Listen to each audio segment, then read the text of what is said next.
Hello, my dear students. Today in this session, I am going to narrate a story. Do you all like to listen a story? Yeah, okay. The name of the story is Three Questions, written by Count Leo Tolstoy.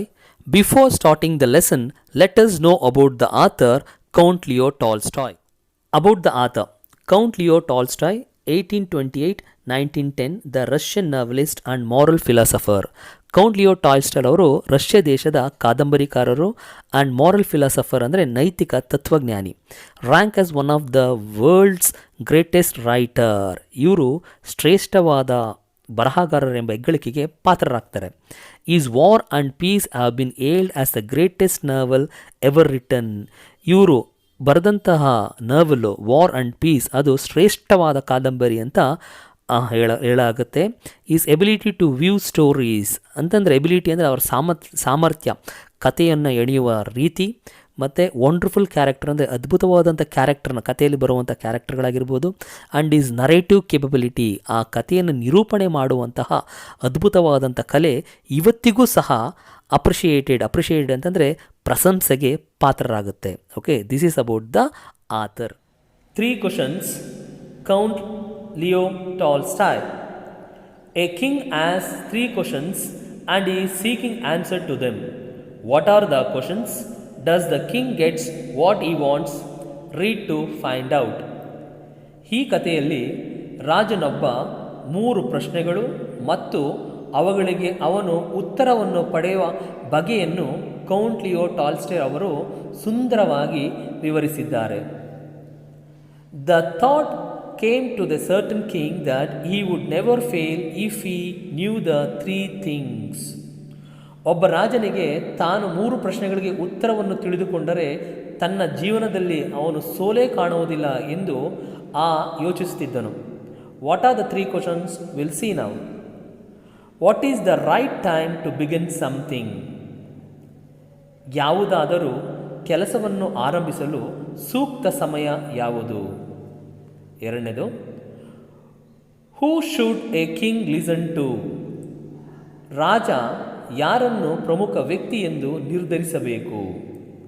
Third question, what is the most important things for a king to do? ರಾಜ ಪ್ರಮುಖ ಕಾರ್ಯವೇನು? This is the 3 questions he has. The king therefore sent messengers throughout his kingdom, promising a large sum to anyone who would answer these 3 questions. ತನ್ನ ಈ 3 ಪ್ರಶ್ನೆಗಳಿಗೆ ಸೂಕ್ತ ಉತ್ತರ ನೀಡಿದವರಿಗೆ ಬಹುಮಾನವನ್ನು ನೀಡುವುದಾಗಿ ತಿಳಿಸಿ ತನ್ನ ರಾಜ್ಯಾದ್ಯಂತ ಸಂದೇಶಗಾರರನ್ನು ಕಳಿಸುತ್ತಾನೆ ರಾಜ. Many wise men came to the king, but they all answered his questions differently. ಅನೇಕ ಬುದ್ಧಿವಂತರು ಬಂದು ರಾಜನಿಗೆ ಉತ್ತರವನ್ನು ಕೊಡ್ತಾರೆ, but each and every answers is in different way. In reply to the first question, some said the king must prepare a time table and then follow it strictly. In reply to the first question, what is the first question here? What is the right time to begin something? For that someone said that, is not? ರಾಜನಿಗೆ ಮೊದಲ ಪ್ರಶ್ನೆಗೆ ಕೆಲವರು ಕೊಟ್ಟಂಥ ಉತ್ತರಗಳು ಹೀಗಿವೆ. ರಾಜ ವೇಳಾಪಟ್ಟಿಯನ್ನು ತಯಾರಿಸಿಕೊಂಡು ಅದನ್ನು ಕಟ್ಟುನಿಟ್ಟಾಗಿ ಪಾಲಿಸಬೇಕು. Others said that it was impossible to decide in advance the right time for doing something. The king should do whatever seem necessary at that time. ರಾಜ ಕೆಲಸ ಮಾಡುವ ಸೂಕ್ತ ಸಮಯ ಯಾವುದು ಎಂದು ಮೊದಲೇ ನಿರ್ಧರಿಸಲು ಸಾಧ್ಯವಿಲ್ಲ ಎಂದು ಕೆಲವರು ಹೇಳಿದರು. Yet others said that the king needed a council of wise man who would help him act at the proper time. ಇನ್ನು ಕೆಲವರು ರಾಜನಿಗೆ ಕೆಲಸ ಮಾಡಲು ಸೂಕ್ತ ಸಮಯ ಯಾವುದು ಎಂದು ತಿಳಿಯಲು ಸಹಾಯ ಮಾಡಲು ಒಂದು ಬುದ್ಧಿವಂತ ಸಮಿತಿ ರಚನೆಯಾಗಬೇಕು ಎಂದು ಹೇಳಿದರು. ಕೌನ್ಸಿಲ್ ಆಫ್ ಮಿನಿಸ್ಟರ್ ಅಂತಂದರೆ ಬುದ್ಧಿವಂತ ಸಮಿತಿ ಅಂತ ಅರ್ಥ. Okay, but then others said that there were something which could be urgent. ತುರ್ತು ಕೆಲಸವನ್ನು ಮಾಡುವುದೇ ಸೂಕ್ತ ಸಮಯ ಎಂದು ಮತ್ತು ಕೆಲವರು ಹೇಳಿದರು. ಅರ್ಜೆಂಟ್ ಮೀನ್ ತುರ್ತು ಸಮಸ್ಯೆ. Okay, these things could not wait for the decision of the council. In order to decide the right time for doing something, it is necessary to look into the future ಅಂತಂದರೆ ಭವಿಷ್ಯ. And only magician ಅಂದರೆ ಜ್ಯೋತಿಷಿಗಳು could do that. The king therefore would have to go to magician. ತುರ್ತು ಕೆಲಸವನ್ನು ಮಾಡಲು ಸಮಿತಿ ನಿರ್ಧಾರವನ್ನು ಕಾಯಲು ಸಾಧ್ಯವಿಲ್ಲ. ಯಾವುದೇ ಕೆಲಸವನ್ನು ಮಾಡಲು ಸೂಕ್ತ ಸಮಯ ಯಾವುದು ಎಂದು ನಿರ್ಧರಿಸಲು ಭವಿಷ್ಯವನ್ನು ತಿಳಿಯಬೇಕು. ಭವಿಷ್ಯವನ್ನು ತಿಳಿಯಲು ಜ್ಯೋತಿಷಿಗಳ ಹತ್ತಿರ ಹೋಗಬೇಕು ಎಂದು ಕೆಲವರು ಉತ್ತರವನ್ನು ಕೊಟ್ಟರು. In their answers to the second question, what is the second question? Who should a king listen to? This is the second question. Some said that the people must necessarily to the king where is counselor. Counselor means buddhivanta samiti. Others said that priest ಅಂತಂದರೆ ಪುರೋಹಿತರು. A few other choose doctors. You all know that who is doctors. And 8 others said that is soldiers ಅಂದರೆ ಸೈನಿಕರು were the most necessary. ರಾಜನ ಎರಡನೇ ಪ್ರಶ್ನೆಗೆ ಕೆಲವರು ರಾಜನ ಸಲಹಾ ಸಮಿತಿಯವರೇ ಪ್ರಮುಖರು ಎಂದು ಹೇಳಿದರು. ಇನ್ನು ಕೆಲವರು ಪುರೋಹಿತರು, ವೈದ್ಯರು, ರಾಜನಿಗೆ ಮುಖ್ಯಸ್ಥರು ಎಂದು ಹೇಳುತ್ತಾರೆ. ಇನ್ನು ಕೆಲವರು ರಾಜನಿಗೆ ಸೈನಿಕರು ತುಂಬ ಅವಶ್ಯಕತೆಯಾಗಿದೆ ಎಂದು ಹೇಳುತ್ತಿದ್ದಾರೆ. To the third question, what is the third question? What is the most important thing for a king to do?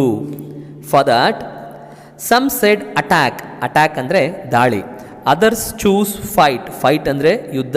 And 8 others religious worship ಅಂತಂದರೆ ಧಾರ್ಮಿಕ ಪೂಜೆ.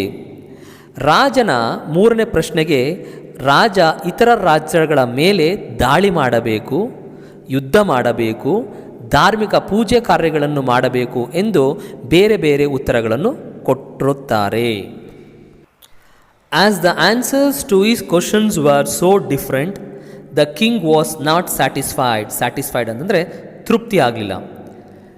He decided to seek the advice of a certain hermit who was widely known for his wisdom. hermit ಅಂತಂದರೆ ಸನ್ಯಾಸಿ, wisdom ಅಂತಂದರೆ ಬುದ್ಧಿವಂತಿಕೆ. ತನ್ನ ಪ್ರಶ್ನೆಗೆ ಬೇರೆ ಬೇರೆ ಉತ್ತರಗಳು ಬಂದಿದ್ದರಿಂದ ರಾಜನಿಗೆ ತೃಪ್ತಿ ಆಗಿರಲಿಲ್ಲ, ಬದಲು ಗೊಂದಲಕ್ಕೊಳಗಾದ. ಆದ್ದರಿಂದ ರಾಜ ಬುದ್ಧಿವಂತಿಕೆ ಹೆಸರಾಗಿರುವಂತಹ ಒಬ್ಬ ಜ್ಞಾನಿಯನ್ನು ಭೇಟಿ ಮಾಡಿ ಸಲಹೆಯನ್ನು ಕೇಳಲು ತೀರ್ಮಾನಿಸಿದ. The king put on ordinary clothes ಅಂದರೆ ಸಾಮಾನ್ಯ ಪ್ರಜೆಯಂತೆ ವೇಷವನ್ನು ಬದಲಾಯಿಸಿಕೊಂಡ. And went to meet the ಹರ್ಮಿಟನ್ನು ಮೀಟ್ ಮಾಡಕ್ಕೆ ಹೋದ. ಬಿಫೋರ್ ಈ ರೀಚ್ ದ ಹರ್ಮಿಟ್ಸ್ ಹಟ್ ಅಂದರೆ ಗುಡಿಸಲು, the king left his horse with his bodyguard ಅಂತಂದರೆ ಅಂಗರಕ್ಷಕ. And went alone. ರಾಜ ಸಾಮಾನ್ಯ ಪ್ರಜೆಯಂತೆ ವೇಷ ಧರಿಸಿಕೊಂಡು ಬುದ್ಧಿವಂತನಾದ ಸನ್ಯಾಸಿಯನ್ನು ಭೇಟಿ ಮಾಡಲು ಹೋಗುತ್ತಾನೆ. ರಾಜ ಜ್ಞಾನಿಯ ಗುಡಿಸಲು ತಲುಪಲು ಮೊದಲೇ ತನ್ನ ಕುದುರೆ ಮತ್ತು ಅಂಗರಕ್ಷಕರನ್ನು ಬಿಟ್ಟು ಒಬ್ಬನೇ ಹೋಗುತ್ತಾನೆ. As the king came near the hermit's hut, he saw the hermit digging the ground. Digging ಅಂದರೆ ಅಗಿತಿರೋದು. In front of his hut, he greeted the king and continued digging. ರಾಜ ಜ್ಞಾನಿಯ ಮನೆ ಹತ್ರ ಹೋದಾಗ ಜ್ಞಾನಿ ತನ್ನ ಮನೆ ಮುಂದೆ ಗುದ್ಲೆಯಿಂದ ಮಣ್ಣನ್ನು ಅಗಿತಿರೋದನ್ನು ನೋಡ್ತಾನೆ. ಜ್ಞಾನಿ ರಾಜನನ್ನು ಸ್ವಾಗತಿಸಿ ಪುನಃ ತನ್ನ ಕಾರ್ಯದಲ್ಲಿ ಅವನು ಮುಂದುವರಿತಾನೆ. The king went up to the hermit and said. ಆ ಕಿಂಗು ಹರ್ಮಿಟ್ ಹತ್ರ ಹೋಗ್ಬಿಟ್ಟು ಹೇಳ್ತಾನೆ, I have came to you wise hermit ಅಂದರೆ ಬುದ್ಧಿವಂತ ಸನ್ಯಾಸಿಯೇ, to ask you to answer 3 questions and he repeated the question. ರಾಜ ಜ್ಞಾನಿ ಹತ್ರ ಹೋಗಿ ತನ್ನ 3 ಪ್ರಶ್ನೆಗಳಿಗೆ ಉತ್ತರ ಹೇಳಬೇಕೆಂದು 3 ಪ್ರಶ್ನೆಗಳನ್ನು ಹೇಳ್ತಾನೆ. The hermit listen to the king. Listened ಅಂದರೆ ಕೇಳಿಸ್ಕೊಳ್ಳೋದು. But did not speak. You are tired ಅಂದರೆ ಆಯಾಸ. Said the king, let me take this spade ಅಂದರೆ ಗುದ್ದಲಿ, and work in your place. ಜ್ಞಾನಿ ರಾಜ ಕೇಳಿದ ಪ್ರಶ್ನೆಗಳನ್ನು ಕೇಳಿಸಿಕೊಂಡರೂ ಸಹ ಮಾತನಾಡೋದಿಲ್ಲ. ನಿಮಗೆ ತುಂಬ ಆಯಾಸವಾಗಿರಬೇಕು, ನನಗೂ ಒಂದು ಗುದ್ದಲಿಯನ್ನು ಕೊಡಿ, ನಾನು ಕೆಲಸ ಮಾಡ್ತೇನೆ ಎಂದು ರಾಜ ಜ್ಞಾನಿಯನ್ನು ಕೇಳ್ತಾನೆ. Thanks said the hermit, giving the king his spade. ಜ್ಞಾನಿ ರಾಜನಿಗೆ ಧನ್ಯವಾದ ಹೇಳಿ ಅವನಿಗೂ ಒಂದು ಗುದ್ಲಿಯನ್ನು ಕೊಡ್ತಾನೆ. When the king had dug 2 bed, he stopped and repeated his question. The hermit gave no answer. 2 bed ಅಂದರೆ 2 ಪದರ. ಓಕೆ. ರಾಜ ನೆಲವನ್ನು ಅಗೆಯುತ್ತಾ ಮಧ್ಯೆ ಮಧ್ಯೆ ಪ್ರಶ್ನೆಗಳಿಗೆ ಉತ್ತರವನ್ನು ಕೇಳಬೇಕೆಂದು ಕೇಳ್ಕೋತಾನೆ. ಆದರೆ ಜ್ಞಾನಿ ಯಾವುದೇ ಉತ್ತರವನ್ನು ಕೊಡುವುದಿಲ್ಲ. 1 hour passed then another ಅಂತಂದರೆ 1 ಗಂಟೆ ಆಯಿತು, 2 ಗಂಟೆ ಆಯಿತು, likewise going. The sun went down behind the tree ಅಂದರೆ ಸಂಜೆ ಸೂರ್ಯ ಮುಳುಗುವ ಸಮಯ ಬಂತು.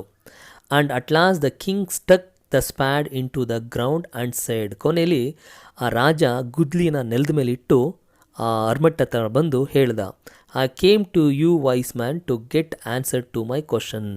ನಾನು ನಿಮ್ಮ ಹತ್ರ ಬಂದಿದ್ದು, ನನ್ನ ಹತ್ರ 3 ಪ್ರಶ್ನೆ ಇದೆ, ಆ ಪ್ರಶ್ನೆಗೆ ಉತ್ತರ ಸಿಗುತ್ತೆ ಅಂತ ಹೇಳಿ ಬಂದೆ. If you can give no answer tell me so and I will return home. ನಿಮ್ಮ ಕೈಯಲ್ಲಿ ಅದಕ್ಕೆ ಉತ್ತರ ಕೊಡೋಕ್ಕಾಗಿಲ್ಲ ಅಂತಂದರೆ ನನಗೆ ಹೇಳ್ಬಿಡಿ, ನಾನು ವಾಪಸ್ಸು ಮನೆಗೆ ಹೋಗ್ತೀನಿ ಅಂತ ಹೇಳ್ದ. Here coming someone running said the hermit. ಅಲ್ಲಿ ನೋಡು ಯಾರೋ ಓಡ್ ಬರ್ತಾ ಇದ್ದಾರೆ ಅಂತೇಳಿ ಅರ್ಮಿಟ್ಟು ಆ ರಾಜನಿಗೆ ಹೇಳ್ತಾನೆ. The king turn round and saw A beard man running towards him. ಆ ರಾಜ ತಿರುಗಿ ನೋಡಿದಾಗ ಬಿಯರ್ಡ್ ಮ್ಯಾನ್ ಅಂತಂದರೆ ಒಬ್ಬ ಗಡ್ಡಧಾರಿ ವ್ಯಕ್ತಿ ಆ ರಾಜನ ಕಡೆಗೆ ಓಡ್ ಬರ್ತಾ ಇರ್ತಾನೆ. His hand were pressed against his stomach. ಅವನ ಗಡ್ಡಧಾರಿ ವ್ಯಕ್ತಿ ಏನು ಮಾಡ್ತಾನೆ, ತನ್ನ ಕೈಯಿಂದ ತನ್ನ ಹೊಟ್ಟೆಯನ್ನು ಹೌಕ್ ಹಿಡ್ಕೊಂಡು ಬರ್ತಾ ಇರ್ತಾನೆ. From which blood was flowing. ಆ ಹೊಟ್ಟೆಯಿಂದ ರಕ್ತ ಸೋರ್ತಾ ಇರುತ್ತೆ.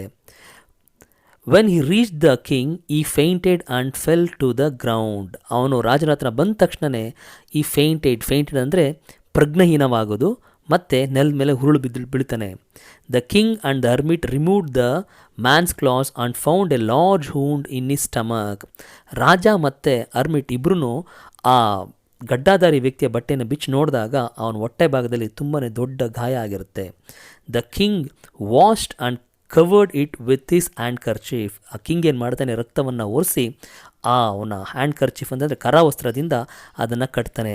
But the blood would not stop flowing. ಆದರೆ ರಕ್ತ ಸೋರ್ದು ಮಾತ್ರ ನಿಲ್ಲೋದಿಲ್ಲ.